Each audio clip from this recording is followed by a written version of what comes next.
Hello दोस्तों, कैसे हैं? आशा करते हैं आप सब ठीक होंगे। तो आज का कहानी है कोई नहीं है अपना। सुनिए एक पंचतंत्र की कहानी, जो कि ये कहानी बहुत अच्छा लगेंगे। तो कहानी ये अंत तक सुने। मोनू बंदर पेड़ पर उछल कूद कर रहा था। तभी उसने नीचे देखा, एक सांप पेड़ के नीचे बने बिल से निकल रहा था। वह शिकार की तलाश में था। तभी मोनू को शरारत सूझी। उसने पेड़ की डाल को अपनी पूंछ से लपेटा और नीचे लटक गया। फिर वह सांप से बोला, क्या हुआ भाई, आज कोई शिकार नहीं मिली? सांप ने फन उठाकर देखा। उसे बहुत गुस्सा आ रहा था। एक तो वह भूखा था, ऊपर से बंदर उसका मजाक उड़ा रहा था। सांप बोला, एक बार नीचे आ, मेरे जहर से बच नहीं पाएगा। मोनू बंदर ने दांत दिखाकर जोर से हंसते हुए कहा, अरे मंगलू भाई, मैं तो तुम्हारे फायदे की बात कर रहा था, लेकिन चलो तुम अपने लिए खाना ढूंढो। देखो कोई चूहा मिल जाए। मैं तो चला। मंगलू, सांप के मन में लालच आ गया। वह बोला, अरे नहीं मोनू भाई, मैं तो मजाक कर रहा था। बताओ न, कैसे मेरा फ़ायदा हो सकता है? मोनू ने कहना शुरू किया, भाई कब तक शिकार की तलाश में भागते रहोगे? मेरी बात मानो तो मैं तुम्हारे लिए ऐसा इंतजाम कर सकता हूँ कि तुम्हें अपने बिल में रहते हुए ही रोज़ दूध पीने को मिल जाएगा। मंगलू सोच में डूब गया। कितना अच्छा हो कि कहीं जाना भी ना पड़े और दूध भी पीने को मिल जाए। मोनू ने उसे देखा तो वह बोला, क्या सोच रहे हो मंगलू भाई, मेरी बात माननी है या मैं चलूं? मंगलू ने उसे रोकते हुए कहा, अरे भाई, सपने दिखाकर कहाँ भागे जा रहे हो? बताओ यह सब कैसे होगा? मोनू ने बताते हुए कहा, देखो मैं गांव में अफवाह फैला दूंगा कि मंगलू को नागमणि मिल गई है। अगर वह नागमणि किसी के सिर पर रख दे तो उसकी उम्र बढ़ जाएगी और वह कभी नहीं मरेगा। लेकिन वह नागमणि उसके सिर पर ही रखेगा जो उसे खुश करेगा। बस अब तुम ध्यान से सुनो। मैं कहीं से मणि जैसा दिखने वाला एक कांच का टुकड़ा ले आऊँगा। उसे तुम दूर से सबको दिखा देना। फिर जो तुम जानवरों से मांगोगे वो तुम्हें ला कर देंगे। तुम अपने लिए दूध मांग लेना और मेरे लिए फल मांगना लेना। मंगलू यह सुनकर बहुत खुश हुआ और बोला, वो तो ठीक है, लेकिन अगर कुछ दिन बाद मेरी पोल खुल गई तो क्या होगा? यह सुनकर बंदर हंसने लगा और बोला, भाई गांव के कुछ नई उम्र के जानवरों के सिर पर तुम यह मणि रख देना। उनकी उम्र तो पहले ही काफ़ी होगी। बाद में जो बुजुर्ग होंगे वो मर जाएंगे। इससे सबको लगेगा कि मणि का असर हो गया। अगले दिन मोनू बंदर एक कांच का टुकड़ा लाकर मंगलू को दे देता है और सारे जंगल में खबर फैला देता है। अब तो मंगलू और मोनू दोनों के मज़े आ जाते हैं।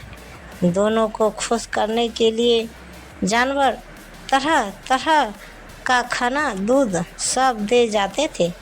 कुछ दिन तक सब ठीक चलता रहा। मंगलू बहुत घमंड में आ जाता है। वह कुछ नए जानवरों के सिर पर मणि रख देता है। एक दिन गांव में हाथी और शेर बात करते हैं।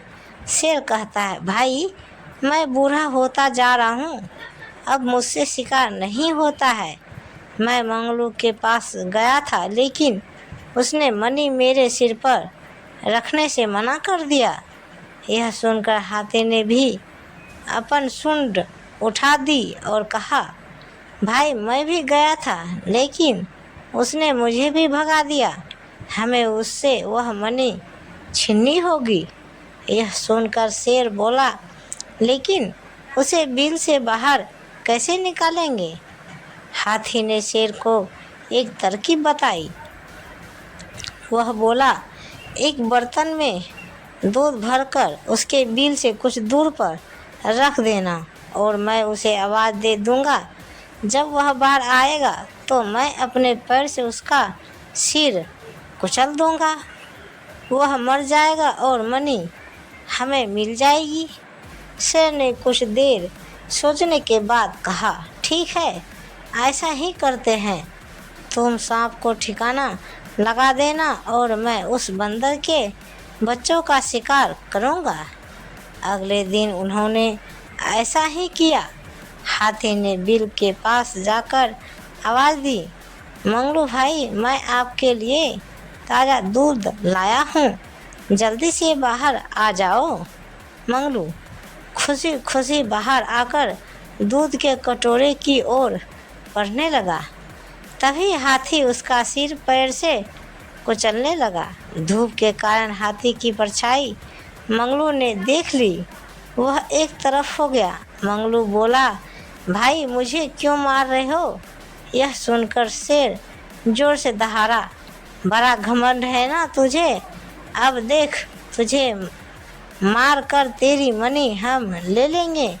मंगलू शेर के पैरों में जाकर लेट गया। वह बोला, महाराज मुझे माफ़ कर दीजिए, यह कोई मनी नहीं है, यह तो एक कांच का टुकड़ा है। इस मोनू ने मुझे यह दिया था और मंगलू ने सारी बात बता दी। इधर हाथी ने गुस्से में अपने सूंड में मोनू को लपेट लिया। मोनू को लगा कि वह मर जाएगा। उसने मंगलू से कहा, भाई जल्दी से हाथी को काट लो जिससे मैं बच जाऊं। मंगलू बोला, भाई इससे पहले हाथी मुझे अपने पैर से कुचल देगा, मैं तो जा रहा हूँ।